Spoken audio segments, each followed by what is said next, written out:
Lipo-Akku ist leer. Ich habe NIM-Akku reingetan. Ganz normale NIM-Akku für ein Rennauto. Sollte eigentlich gut aussehen. Aber auf gerade Fläche gut, aber nicht auf dem Sand.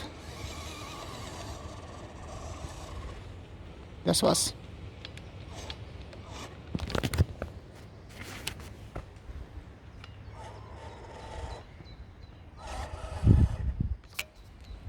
Ich habe Haufen NIM-Akkus, aber sehr wenig Lipo.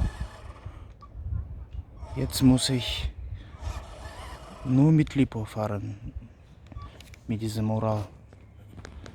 Ich habe einen neuen Motor reingetan und ich habe erwartet, dass ganz normal fährt das Ding mit normalem NIM-Akku.